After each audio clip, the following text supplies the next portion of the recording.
जय हिंद सभी प्यारे भाइयों को। कैसे हैं आप सभी लोग? आई होप कि आप सभी लोग अच्छे होंगे।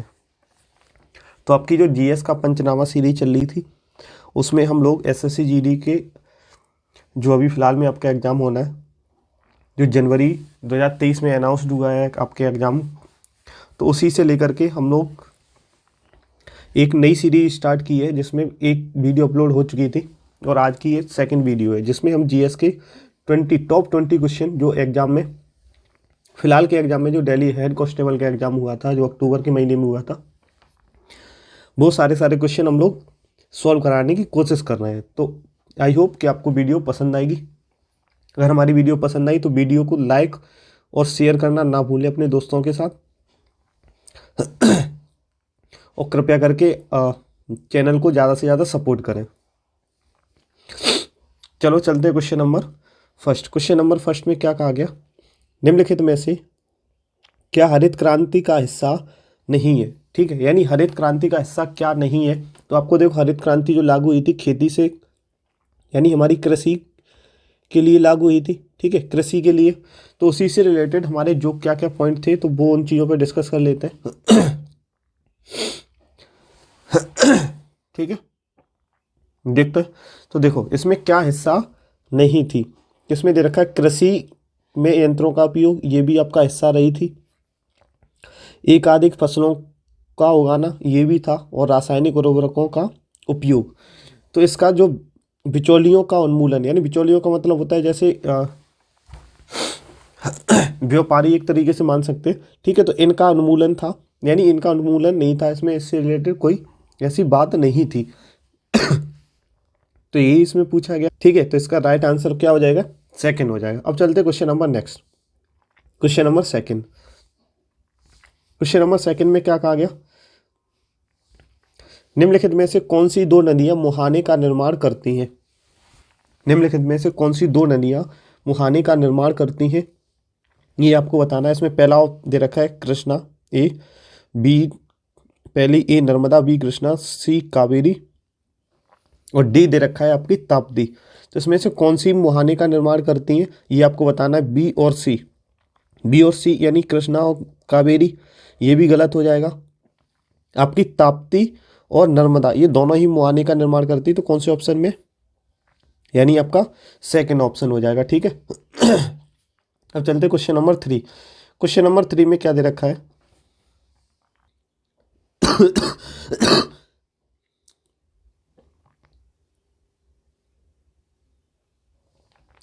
ठीक है, तो इस क्वेश्चन का आंसर हो जाएगा ए, यानी किसने कर दिया? श्रीलंका ने। श्रीलंका, ये ऑप्शन इसका बिल्कुल सही हो जाएगा। नेक्स्ट चलते क्वेश्चन नंबर 7। क्या दे रखा है? हस्तांतरण आय क्या होती है? हस्तांतरण आय, यानी हस्तांतरित आय का मतलब होता है जैसे कोई भी पैसा है आप एक जगह से दूसरी जगह चलता रहता है। ठीक है, कोई भी जैसे आपका पैसा हो गया जो एक जगह से, यानी आपके पास है, कल किसी दूसरे के पास चला जाएगा। जैसे मान लो आपके पास ये 100 का नोट, कोई सामान खरीदा, ठीक है, तो वो उसने आपको सामान दे दिया और आपने ये नोट क्या कर दिया? उसे दे दिया। तो ये होती है हस्तांतरण आय। इसमें पूछा गया हस्तांतरित आय क्या होती है? तो इसमें अर्जित आय या सार्वजनिक आय या प्रायोज्य आय, तो गैर अर्जित या। ठीक है, अब चलते हैं नेक्स्ट क्वेश्चन नंबर 8 पर। क्वेश्चन 8 में क्या दे रखा है? स्तूप के बारे में निम्नलिखित में से कौन सा कथन सत्य है? स्तूप के बारे में। ठीक है, तो इसमें बात कर लेते हैं। ए ऑप्शन क्या है? इसमें बुद्ध सत्य नहीं है। इस चीज़ पे आप ज़्यादा फोकस किया करें, सत्य नहीं है। इसमें से देखो, इसमें बुद्ध या उनके अनुयायियों द्वारा उपयोग की जाने वाली वस्तुओं हो सकती हैं, ये बिल्कुल सही है। ठीक है, यह गोल, ऊंचा, बड़ा, छोटा या टीला हो सकता है, ये भी सही है। यानी ये भी इनका ऑप्शन बिल्कुल सही है कि ये इनके बारे में थे। ठीक है, नेक्स्ट में बुद्ध या अनुयायियों के शारीरिक अवशेष हो सकते हैं, तो ये है, लेकिन ये इसका नहीं होगा। यह जैन धर्म से संबंधित एक पवित्र स्थान है। ये तो बहुत स्तूप थे, वो बौद्ध धर्म से संबंधित थे, तो ये आपको याद रखना है। ठीक है, नेक्स्ट चलते क्वेश्चन नंबर आपका 9। क्या देखो, निम्नलिखित में से कौन सा एक धार्मिक महोत्सव उत्सव है? तो क्या है हमारा? गणेशोत्सव। गणसौर, ठीक है। क्यों? शिक्षक दिवस और ऊंट उत्सव, बाल दिवस, ये सारे सारे हमारे राष्ट्रीय, लेकिन ये गणसौर क्या है? हमारा धार्मिक महोत्सव है। Next question number 10।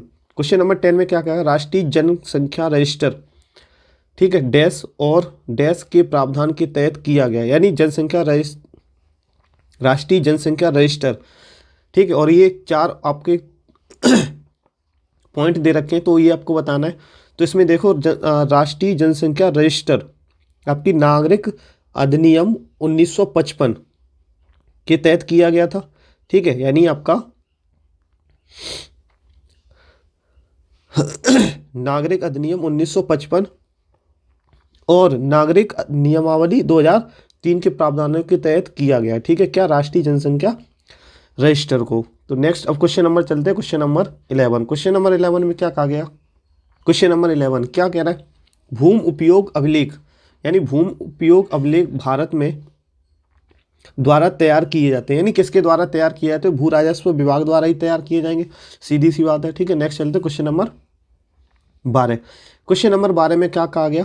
NITI Aayog के बहुआयामी गरीबी सूचकांक यानी MPI 2021 के अनुसार भारत के किस राज्य में गरीबों, यानी गरीबी रेखा से नीचे जीवन यापन करने वाली जनसंख्या का प्रतिशत सबसे कम है, ठीक है। तो सबसे कम कहाँ कहाँ? केरल का, ठीक है। अगर सबसे ज़्यादा साक्षरता की बात करें तब भी कहाँ है? वो केरल में ही है। नेक्स्ट क्वेश्चन नंबर आपका 13। क्वेश्चन नंबर 13 में क्या दे रखा है? निम्नलिखित, यानी भारतीय संविधान का कौन सा अनुच्छेद गिरफ्तार किए गए या हिरासत में लिए गए व्यक्तियों को संरक्षण प्रदान करता है? मोस्ट इंपॉर्टेंट है आपका ये, ठीक है, मोस्ट इंपॉर्टेंट क्वेश्चन है, ये बहुत बार आपके एग्जाम में पूछा जाता है। तो ये आपका क्वेश्चन आंसर ऑप्शन नंबर 4 आपका सही हो जाएगा, ठीक है। क्वेश्चन नंबर नेक्स्ट चलते हैं, क्वेश्चन नंबर 14। क्वेश्चन नंबर 14 में क्या कहा गया? क्वेश्चन नंबर 14 में कहा गया, निम्नलिखित में से किस नेता ने 1949 में पीपुल्स रिपब्लिक ऑफ चाइना के निर्माण की घोषणा की थी, ठीक है। तो किसने की थी? तो इसे आप याद रख लो, माओ से तुंग, ठीक है, Mao Tse Tung. Next question number 15। Question number 15 में क्या कहा गया? क्वेश्चन नंबर 15, जब सरकार उत्पादन इकाइयों को सरकार द्वारा निर्धारित कर कीमतों पर अपने उत्पाद बेचने में वित्तीय सहायता देती है तो इसे क्या कहते हैं? ठीक है, तो इसे सब्सिडी कहते हैं। यानी जैसे आपको पता है जैसे सिलेंडर की कीमत अभी कितनी है, यानी लगभग आपका मैंने मान लिया कि लगभग 1100 रुपये है, ठीक है, 1100-1200 की समथिंग होगी, तो इस पर सब्सिडी सरकार देती है, यानी 200 और 300 रुपये की, ठीक है, लगभग 200 से 300 रुपये की। तो ये क्या होती है? ये बेचने पर यानी वित्तीय सहायता दे देती, चलो ठीक है इतना, लेकिन अभी फिलहाल में ऐसा कुछ नहीं है, नहीं दे रही सरकार सब्सिडी। तो इसका तीसरा ऑप्शन सही हो जाएगा। नेक्स्ट है, मुगल काल का पहला मकबरा कौन सा था जिसमें 2 गुंबद थे? ठीक है, तो हुमायूं का मकबरा था मुगल काल का, जिसमें क्या थे? 2 गुंबद थे। नेक्स्ट क्वेश्चन नंबर क्या दे रखा है? Question number 17, drama surgeon doctor Alex young द्वारा 2018 में विकसित किया गया कौन सा प्रशिक्षण मंच कोविड-19 के दौरान दुनिया भर में व्यक्तिगत सुरक्षा उपकरण पहनने, उपचार करने या रोगों को वेंटिलेटर करने के सही तरीके से दूरस्थ शैक्षणिक कार्यक्रम प्रदान करता है? ठीक है, तो ये आपका VIRTI, ठीक है, तो इसे आप याद कर लेना, वैसे पूछा जा सकता है आपके एग्जाम में, ठीक है, तो आप एक बार अगर देख लेंगे तो आप करके आ सकते हैं। नेक्स्ट है क्वेश्चन नंबर 18। क्वेश्चन नंबर 18 में क्या कहा गया? अक्टूबर 2021 में विश्व स्वास्थ्य संगठन यानी WHO ने उप सहारा महाद्वीप में अन्य क्षेत्रों में आपका प्लेजोमोडियम फैल्सीपेरम के कारण होने वाले किस रोग के माध्यम से उच्च संरक्षण वाले जोखिम वाले बच्चों के लिए RTS-SASO, ठीक है, उपकरण की अनुशंसा की है? तो ये है मलेरिया, ठीक है, किसके लिए? मलेरिया के लिए, तो ये आप याद रख सकते हैं, ठीक है। अब चलते हैं next question number 19। Question number 19 में क्या दे रखा है? वर्ष 2022 में सितंबर माह में निम्नलिखित में से किस देश के प्रधानमंत्री, यानी किस देश के प्रधानमंत्री